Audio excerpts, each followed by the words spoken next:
Luke chapter 12. Meanwhile, when a multitude of many thousands had gathered together, so much so that they trampled on each other, he began to tell his disciples first of all, "Beware of the yeast of the Pharisees, which is hypocrisy. But there is nothing covered up that will not be revealed, nor hidden that will not be known. Therefore, whatever you have said in the darkness will be heard in the light. What you have spoken in the ear in the inner rooms will be proclaimed on the housetops. I tell you, my friends, don't be afraid of those who kill the body, and after that have no more that they can do. But I will warn you whom you should fear. Fear him who, after he is killed, has power to cast into Gehenna. Yes, I tell you, fear him. Aren't 5 sparrows sold for 2 Assaria coins? Not one of them is forgotten by God, but the very hairs of your head are all numbered. Therefore don't be afraid. You are of more value than many sparrows. I tell you, everyone who confesses me before men, him will the Son of Man also confess before the angels of God. But he who denies me in the presence of men will be denied in the presence of the angels of God.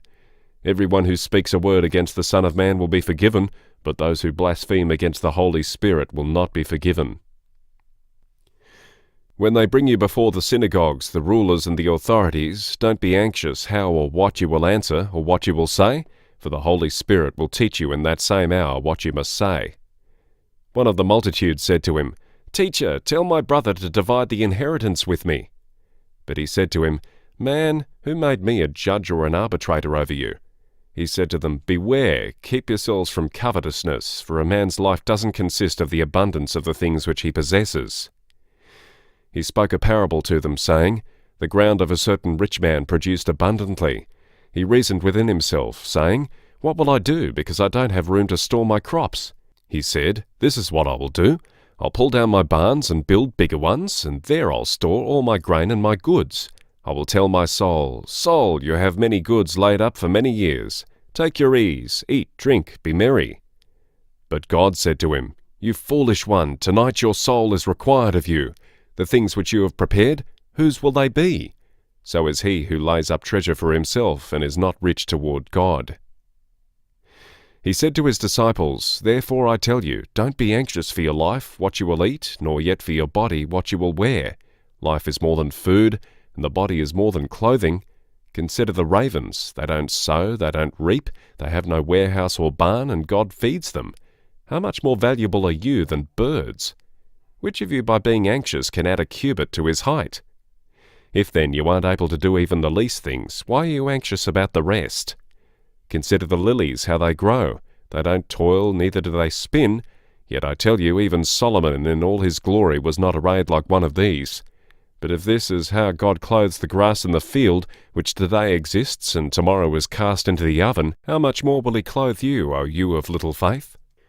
Don't seek what you will eat or what you will drink, neither be anxious, for the nations of the world seek after all of these things, but your Father knows that you need these things. But seek God's kingdom, and all these things will be added to you. Don't be afraid, little flock, for it is your Father's good pleasure to give you the kingdom. Sell that which you have and give gifts to the needy. Make for yourselves purses which don't grow old, a treasure in the heavens that doesn't fail, where no thief approaches, neither moth destroys. For where your treasure is, there will your heart be also. Let your waist be dressed and your lamps burning. Be like men watching for their Lord when he returns from the marriage feast, that, when he comes and knocks, they may immediately open to him. Blessed are those servants whom the Lord will find watching when he comes. Most certainly, I tell you, he will dress himself and make them recline and will come and serve them. They will be blessed if he comes in the 2nd or 3rd watch and finds them so. But know this, that if the master of the house had known in what hour the thief was coming, he would have watched and not allowed his house to be broken into. Therefore be ready also, for the Son of Man is coming in an hour that you don't expect him."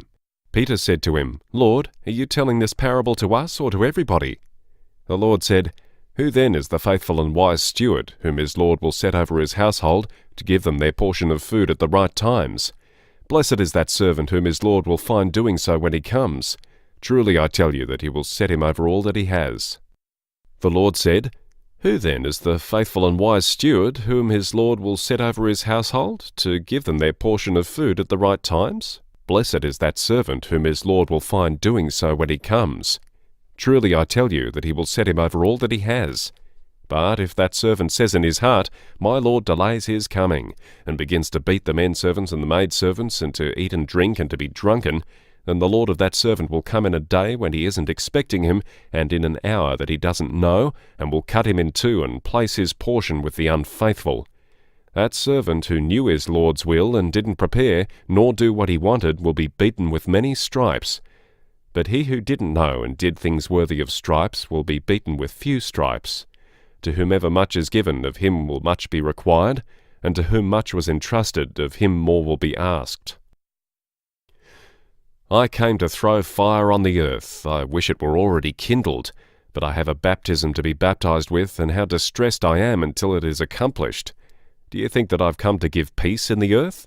I tell you, no, but rather division. For from now on there will be 5 in one house divided, 3 against 2, and 2 against 3.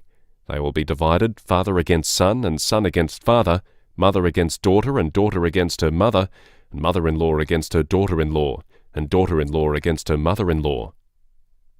He said to the multitudes also, When you see a cloud rising from the west, immediately you say, A shower is coming, and so it happens. When a south wind blows, you say, There'll be a scorching heat, and it happens. You hypocrites! You know how to interpret the appearance of the earth and the sky, but how is it that you don't interpret this time? Why don't you judge for yourselves what is right?